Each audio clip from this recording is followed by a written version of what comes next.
Good afternoon, everybody. Welcome to Paul's Monday Market Update, number 159 for Monday, the 21st of October, 2024. I hope you've all had a good weekend. I hope you're ready for an interesting week ahead in the markets. Before I crack on, for those of you joining us for the live session, if you could confirm that you can just hear my voice and see the slides, if you could do that in chat box, would be appreciated. Or good to know the technology is working for us rather than against us. Fabulous. Thank you. Thank you. Okay. So if you're joining us for the first time, the Monday market update is literally just that. It is me flying through as much as I can share with you over the next 25, 30 minutes, looking at the strength and weakness within FX markets. We'll then have a look at some charts of interest that you might want to add to your watch list, and then we'll have a look at the live markets. It is a market update. It is not a trade signal service. It is not a trade recommendation service. It is just my view on the markets, which might be of interest to you or might help you in your own analysis and trading. As always, you're very welcome here, but just remember you are always responsible for your own trading decisions. Before we start, okay, just a little bit update. I appreciate that some of you here today, some of you joiners, have been listening to the Togs Trading podcast. Thanks to those of you who've subscribed, okay, who've commented, given us feedback, much appreciated. We now also have a website, togpod.com. And basically, there's a new podcast every Thursday going out there at the moment for season 2. You should also be able to eventually get hold of not only video, but I appreciate some people prefer audio as well. You'll also be able to see Ian's trader blog and also access recordings of my Monday market update. So as I said, togspod.com, or there is the bit.ly QR code there if you want to join and sign up, etc. And you'd be very welcome. Also, if you want a bit more education, every Monday, okay, I'm providing a webinar, 2:00 London time, Monday Market Matters. Today's session will be how to trade the US dollar, probably pretty relevant based on A, the moves that we're seeing, and B, the fact we're running into the US election. Once again, you can register on the Active Trades website or use the QR code to take you there to sign up, and I hope to see some of you. Hope to see some of you there. Right. Okay. Let us dig into our own work. So if you are new to trading or if you're new to joining us, this might maybe look a little bit intimidating or overwhelming. But what this is elements of the STAM, okay, which is the strength, trend, and momentum. It's my own model, which every weekend I go through. And basically, I'm looking to identify where is the strength and where is the weakness within FX markets? Because once I know that, that starts to shape my time, energy, and resources for the week ahead. So what is this actually telling us? How does it actually help us? So if I just bring up the old drawing tool here, so here we are, ladies and gentlemen. We are into week 43 of the year already for 21st of October. Where is the strength and where's the weakness within FX markets? Well, once again, sterling has bumped its way to the back to the top of the pile. And it has been dallying with that, all summer, really. And I still stick to my early sort of claim that, sterling's strength is probably more to do with the weakness of others, more so than any inherent real strength in the sterling. But ultimately, you just have to trade what you see, okay, in front of you. So is good. What we're looking at is here. That's where it is for this week, Simon. Okay, so it's number one, and what we're looking at is also basically Aussie dollar has sort of kind of ground its way up into the second place, and we'll have a little look at that later. Once again, Aussie strength is, I think, more a reflection of the weakness elsewhere, as when you'll be able to maybe sort of see that when we look at the charts later. But ultimately, that's where we're standing. Sterling strong, okay. Aussie strong. Dollar, okay. Dollar, which we're going to come on to in a minute anyway. Okay, dollar is, as you can see, has been strengthening, and we will look at the dollar index, and we will also look at one or two other relevant elements in the charts of interest. Swiss franc has kind of rolled off its top. Euro continues to sort of just really mince around and be weak. Yen, okay, weaken as well. Remember, we are running in towards those Japanese elections. All right, so that's this Sunday, I think. This Sunday, so of course that might have an impact on yen next week. And then we've got Kiwi dollar and Canadian dollar, okay, sort of just picking up the bottom of the pile. We've started this week with a bit of a dollar strength. You can see basically dollar strength against everybody else, but that's what we're particularly looking at. When it comes to sterling, what I'm interested is, even as I said, even though it's top of the pile, when I look at the individual sort of sterling currencies, it is a mixed bag there. Okay, there's some buying and some selling going on of sterling, all right, which, as I said, just kind of gives me belief that, as I said, sterling strength is more due to the weakness of others more so than really any inherent love or strength for sterling at the moment. When we switch across and look at the indices and commodities, and what we see is that, yep, there's still a lot of strategic strength there, okay, in those American indexes, and also the DAX, okay, regardless of what your own personal opinions might be about the German economy, the DAX keeps pushing, all right, pushing to highs, as does, okay, the American indices, and once again, down S&P, okay, have kind of pushed their way through. Which kind of leads us into a little bit of the conversation we're going to have and the charts of interest, which is really all about the Trump trade. Is it a thing? Is it does it have any validity? What are the actual markets telling us? But we'll look at that in a moment. But as I said, just keep a note. They are all still strategic buys. Okay, a couple of weeks away from the US election. Aussie remains strong. All right. Gold. Okay. Gold has been a strategic buy for a few weeks. Silver has been a strategic buy for a few weeks, and we'll look at the charts there in a moment, and that is confirming it. Bitcoin, okay, Bitcoin is a strategic buy as well, and as I said, we're going to look at the chart there because it all feeds in to the conversation about the Trump trade itself as we run into that US election. So, nothing. No major sort of new news there, no major new discoveries, etc. It's just kind of pretty much, for the most part, more of the same. But as I said, I'll be watching that sort of dollar strength, which we're seeing creeping through because the dollar's the big boy. All right, okay. So when the dollar gets going, it'll career its way through everything like a bowling ball through skittles. So that's why you always want to sort of keep an edge on what the dollar is doing. So that's a quick look at the stand to give me an indication of as I said, the strength and weakness within primarily FX markets, but also as a knock-on effect to indices and commodities. But now let's have a little look at some charts of interest.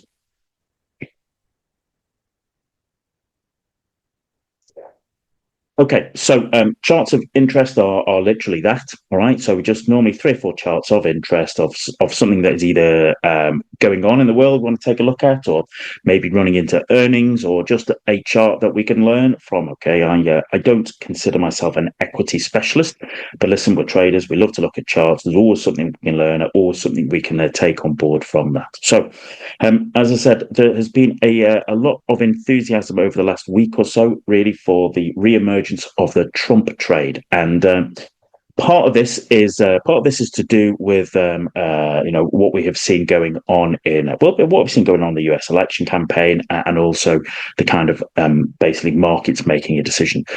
I found out very early in my trading career that if you're not really sure where markets going, basically follow the money. All right, follow the money, because invariably that's people. It's easy to sit on the sidelines and spout off your opinions, but actually, when people put money behind their, put their money where their mouth is, when they actually back their ideas and beliefs with a position, that generally tends to have a much more conviction to it, and is much more useful to you as a tool for analysis. This is a chart of DGT. So this is Trump's Technology and Media Group. And what we've started to see is a bit of a swing there. Now, as I said, people have started to get interested in this, not only because we're running into the election, but what we've seen is that Kamala Harris did her first real kind of TV interview about a week or so ago. It didn't go down terribly well, and that has kind of, I would suggest, fueled enthusiasm for a Trump win on November 5th. People can get caught up in all the sort of kind of political bipartisanship of it, or that they want. Ultimately, I'm a trader, or I just want to see, what's happening in the world and where's the opportunity. This, as I said, is DGT. We can see this is the daily chart. We can see here that basically, once Trump had basically kind of won the sort of nomination, you can see there was a bump there in his share price. We also got this second bump, which was invariably that was where the failed assassination attempt, and we saw that basically bump its way there. And there was lots of conspiracy talk and what have you there, but it kind of got dampened down again from it. And then invariably what we saw around here, where we were back around about $50. This is where we started to see Biden step aside and Harris be put into place. And invariably see the money that was basically being spent on the kind of Harris marketing campaign, and they were outspending Trump by I think it might have been about 5 million a day. I could be wrong on the exact number, but it was a big number. Okay, and these things make a big difference, and as you can see, that was reflected, in Trump's numbers and also in the share price. But having been up here around about $50 a few months ago, we drifted our way down to $12.50. We were in, I would call that a descending wedge. Just excuse my scrappy drawing of it. Okay, I'm a better trader than I am an artist, as I would say. But what we have seen, on the daily chart in the last few weeks is a complete turnaround. We've gone from $12.50 back up to around about $30. We're pivoting there. And what we're also starting to see, is kind of rumors of, dissent within the Harris campaign, and also, just an uptick in Trump's numbers. And as I said, regardless of your own political views, you should always follow the money. All right, you should follow the money, and the money there at the moment is kind of piling into the fact that we see the Trump winning. Okay, and a lot of people who would remember Trump winning the first time and the impact it had upon stock market, in particular financial and tech sectors, also the effect it had on yields, the effect it had on the US dollar. We're starting to see that replicated again. So this is kind of one indication, and it's well worth watching. If you want to get an indication of the sort of popularity of the Trump campaign, is about the share price of DJT, and it's well worth watching. But one swallow doesn't make a summer. You need to have a look at a few things to sort of build a picture. Building a picture then sort of brings us on to Bitcoin. This is Bitcoin on against the US dollar on the weekly chart. All right, and I've no doubt that all the crypto bros could give you a fantastic insight, into how they think Bitcoin and crypto is going to take over the world. That's all novelly. That's nice, but ultimately, I'm just looking at it here today. Is A, is there a trade? B, what is it telling me about the US election? And what we have seen is, having seen the kind of the great run up that we've seen over the kind of last year or so, there from lows of around about 25,000 up to 70,000. We've been in this kind of, I wouldn't call that a flag. I would call that a descending megaphone. Which if you're into that, you're into that. But what has always interested me is that we bounced off 50,000 and the 50 period moving average. We bounced once again, and now we're kind of breaking out of that trend line. I could have written that better, but you get the idea. And of course, Trump has been open, all right, in his campaign. He has been open to basically sort of more adoption of Bitcoin into the economic system. So the fact that we have gone from over the last couple of months from 50,000 to tickling the soft underbelly of 70,000 is once again is kind of the crypto bros and everybody thinking that Trump is likely to win, and that is going to, if he does, that will have a big positive effect on the price of Bitcoin. So it's just another domino, shall we say, that is basically just at this moment looking towards a Trump victory.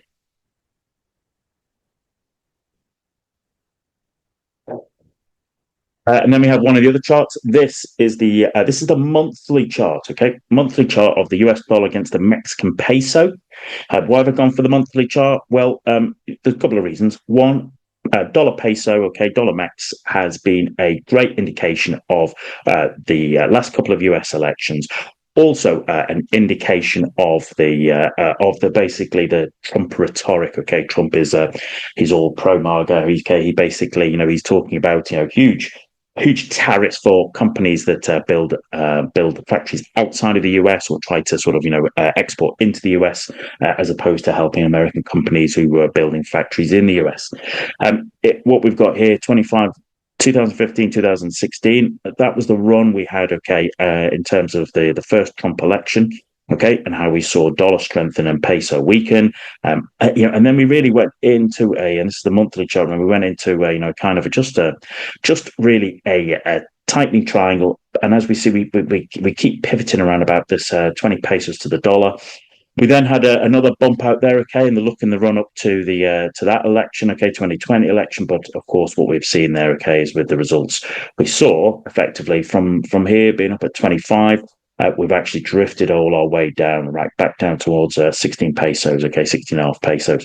But once again, okay, sort of early into the summer, we have had a turnaround, okay, a very nice inside bar, pin bar after news. And then what we've seen is basically is dollar strengthening, okay, dollar strengthening against the peso. Now, of course, there has also been a change of administration in Mexico as well, which will have an impact. But that kind of rally from 16 and a half to 20 is a reflection of, dollar strength is a reflection of people thinking that basically Trump is likely to win at a time when dollar was weak up until a couple of weeks ago. So, as I say, one swallow doesn't make a summer, but once you start to get, several charts all indicating the same thing, it starts to give credence to the fact that, markets, rightly or wrongly, are starting to put their money behind a Trump victory. And as I said, if I want to know which way to go, I'm always looking at, to follow the money, because it's it's basically people putting their money where their mouth is. Okay, and that has more relevance to me. One final chart of interest before we switch to live charts. This is Raytheon. Okay, we've got a busy earnings week. Lots of in terms of quantity, lots coming out. There's a few interesting charts. I think there's Tesla, Boeing, a few others. Okay. But this is also Raytheon. They've got their earnings this week. This is the weekly chart of earnings of Raytheon. We talked about these maybe a month or two ago. Raytheon, if you don't know what they are, basically they make missiles, rockets, okay, Patriots, AMRAAMs, I think Sidewinder X, okay. If you're a bit of a rocket, if you're a bit of a rocket polisher, then let me know. I'm sure they have a further and deeper, wider range of missiles and rockets, but they're the ones that I would know, and they're probably the ones you see in the news getting launched off in Ukraine.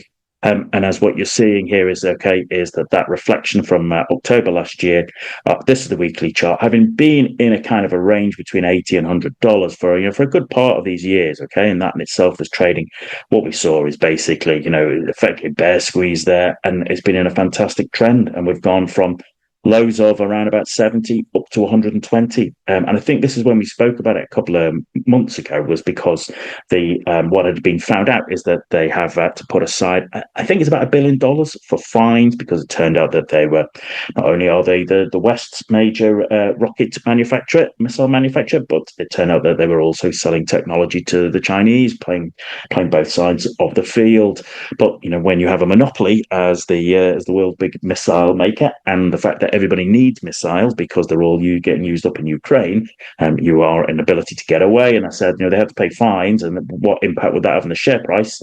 I thought we might see a drift away down to about this kind of 115 zone, but I was wrong. It is those fines and that kind of, let's say that ethical and moral wrangling about who they're selling to doesn't seem to have stopped the share price from kind of trogging its way up another $6 or so. So I'll be interested to see, what their results are like. That would indicate that, people are pleased with their results. But as I said, if you're selling to both sides of the field, that shouldn't really be a shock. There's profits to be made, but less about that. Ultimately, you can just see that has been a great trend on the weekly chart for the last year, all right? And that's what you want to be doing, okay? And that's what you want to. Don't fight trends like that. You want to find a way to capture a piece of it. Okay, so that's the charts of interest. Bear with me a moment. What we'll do is we'll switch across to the live market. So just bear with me. Just bear with me a moment.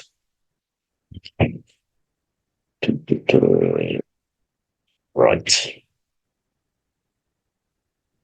Okay. So I am hoping that you can still hear me. I'm hoping that you can see my charts.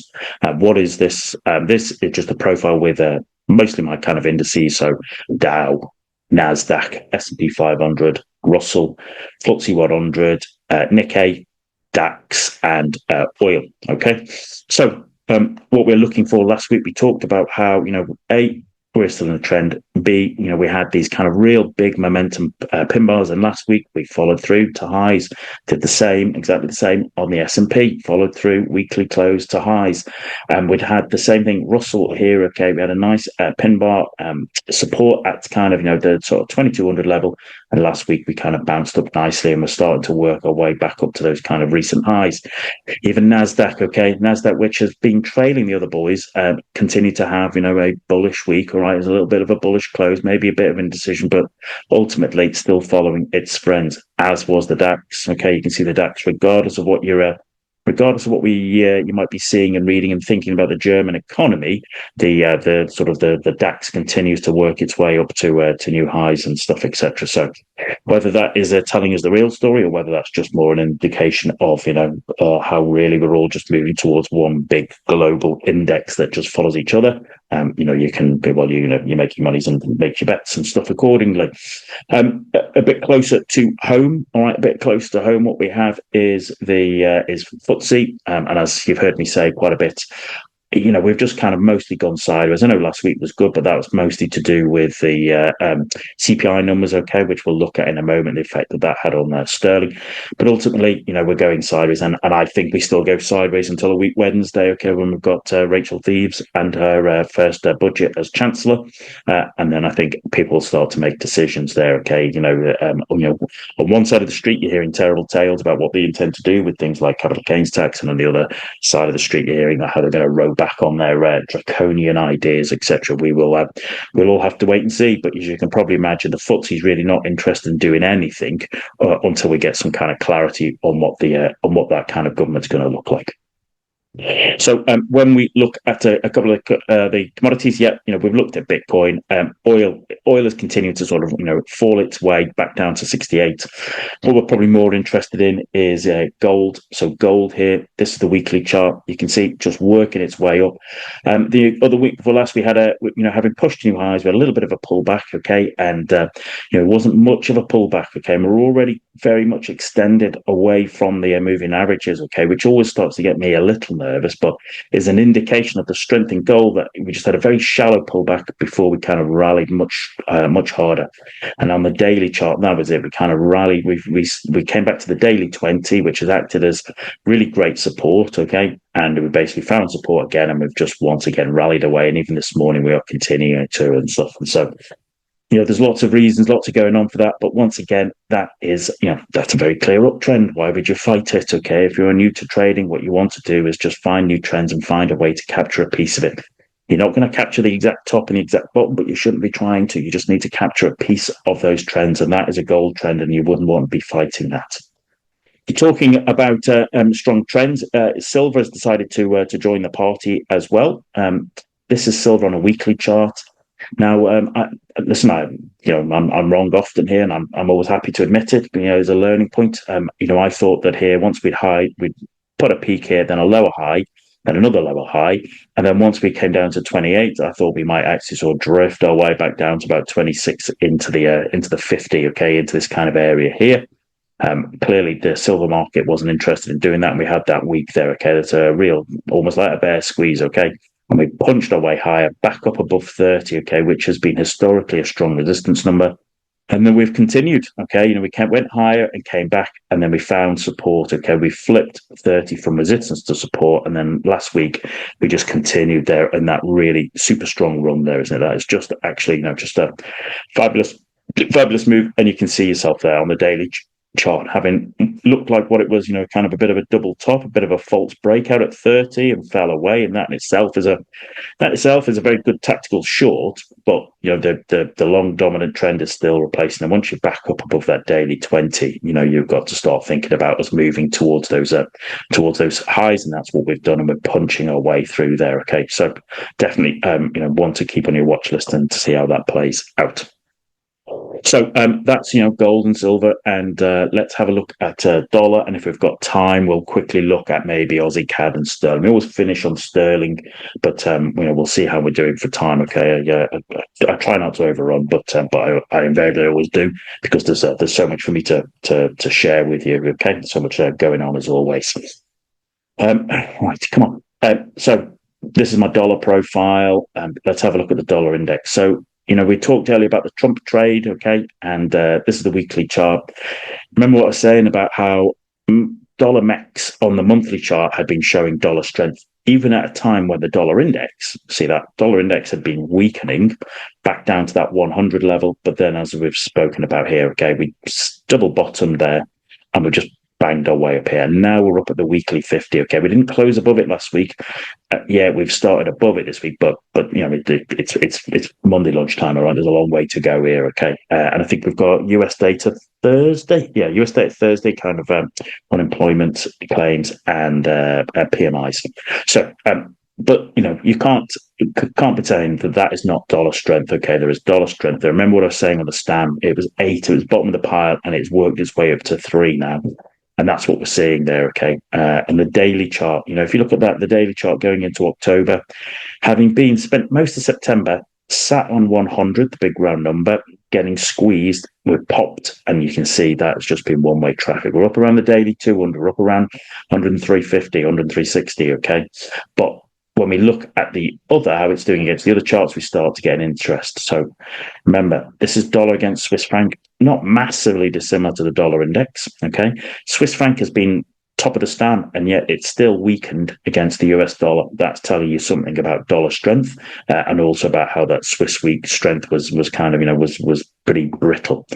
If we look at the other side of it, okay, on the biggest trading instrument, euro against US dollar, as that dollar has strengthened, you can see euro is weakened. Euro is back beneath 110, back beneath 109, and now last week closed beneath the 50. Now there's a long week to go, and we've got data coming out, so you can see that over the last few weeks that has been euro weakness, dollar strength. Okay, we have seen euro cuts in interest rates. Some of the data out of the US might sort of make people hesitate. Some people might think that Trump might not want to cut interest rates immediately. We shall wait and see. But invariably, what that is showing is euro weakness, dollar strength there. Okay, and we're seeing that across the board. Aussie dollar is top of the up with sterling top of the pile, and yet look at it. Over the last month, okay, it's weakening, hasn't it? It's weakened against the US dollar. As I said, for new traders, even just understanding the US dollar, you can trade that because it's the big daddy. Kiwi dollar, all right? Kiwi dollar is weakened against the US dollar. Canadian dollar there, okay? That is dollar strength, Canadian dollar weakness there going on there, okay? So you're getting the message. Even dollar against Japanese yen. As I said, this is going to be interesting. Okay, we're up here at the 50. We're up at 150. I think that basically, we're running into the Japanese election. We're running to the US election. So I would be expecting volatility rather than clarity in terms of direction. There, that's the way I'd be looking at that myself. Okay, so that's the dollar. We've got an indication there. What's this? Canadian dollar. All right, so this is my Canadian dollar profile. All right, so of course, Canadian dollar is weak compared to the stand. We've also got the Bank of Canada rate statement tomorrow. Everyone's expecting a cut from like 0.5% quarter, right, from 4.25, 4.25, 3.75. Okay, so how's that reflecting Canadian dollar? Well, we've just looked at dollar against Canadian dollar. Okay, and that's dollar strength, Canadian dollar weakness. Yen, Canadian against Japanese yen. If you look at that this is the daily chart for the last couple of weeks. It's gone sideways. Euro against Canadian dollar. For most of this month, we have been pretty much just, knocking about in a range. Canadian against Swiss franc, okay? Even Canadian against Swiss franc, it's kind of been just knocking. I would look at that, it's just knocking about in a range. Kiwi against CAD, all right? Last couple of weeks, in a bit of a range. Pound against CAD, which had a fantastic run up to that kind of 180 level. But even that is in a kind of wide range. Okay, there's not much clarity, and even Aussie against Canadian dollar. All right, see how just most of a range there. Will that rate statement give us a bit of clarity in terms of direction for the Canadian dollar? Will we start to see continued Canadian dollar weakness? We're going to have to wait and see. When I look at charts like that, I'm not, I'm always very happy to basically let the market play its hand, show me where it wants to go, and then I'll follow that. Okay, I don't feel the need to be a hero and try and predict what's going to happen. All right, let's finish with because I appreciate the time. Let's finish with sterling. Okay, I always try and finish on sterling just to closest to home, see what the score is there. So let's look at pound against US dollar. We'd had that fantastic trend, okay? Fantastic trend, but that's coming to an end, isn't it? That is kind of, US dollar strength there. Last week we talked about here, at the start of last week, I thought we'd drift to 130, big round number. No surprise there, okay, that we worked our way down to that. That will have been Wednesday and stuff and how that played out. And that is kind of a bit of a recurring theme there, okay? And this is what we saw here. Let's just put it onto the 4-hour chart. There we go. So this is that's Wednesday. What happened on Wednesday? That was CPI data. CPI data came in lower than expected, all right, which means that Bailey's now getting his wish that he might actually get to cut interest rates faster than he'd hoped, faster and deeper. And invariably, that's really good for the currency. And so what we saw was sterling drop. And we saw sterling drop against pretty much all currencies there on Wednesday morning. It's a great trading opportunity. This kind of pullback here from 130, this bounce, that kind of, was in itself an intraday trading opportunity. But then we actually got, we got some basically, the retail sales numbers weren't too bad, okay, and stuff. So, price came back to where it effectively kind of started the week. But ultimately, I look at that on the 4-hour chart. We're beneath the 50. The 50 pushing down, and now we're squeezing there between, the 4-hour 50 and the big round number of 130. And that's what I'll be looking at there. Okay, and that's the way that would be driving me in terms of sterling. Pound against yen, it's bouncing up against this kind of level here. A pound against Swiss franc. What I look at here for me, this is always basically. Let's just do it on the actual chart itself. Pound against Swiss franc. This is the kind of the weekly chart. For me, I look at that now as we're coiling up. All right, we're coiling up. Okay, we're coiling up there. Pound against Aussie. All right, I'll be looking at that as a bit of a. There's a little bit of a coil as well. I think the world is kind of just getting itself a little bit. It's just going to sit on its hands. I think for a couple of weeks as it waits to see what comes out of maybe the Japanese election, but more importantly the US election. And I think that's the way we go. Euro against sterling, just to finish us off. Weekly chart drifting our way down there, back down to 83. Okay, 83 has acted as significant support over the last few weeks. You can see on a weekly chart, it's not been able to close beneath it. Even when we've worked our way down, okay, we've popped up off it. So I would just be watching at the 83 level. The kind of the highs are all getting lower. All right, we're getting lower highs, getting a level there at 83. Is this like a descending triangle that's getting ready to break lower or pop north? That's I'm just waiting and watching everything coil up as we see what happens over the next couple of weeks. Okay, there you go, ladies and gentlemen. Let's draw it to a close there.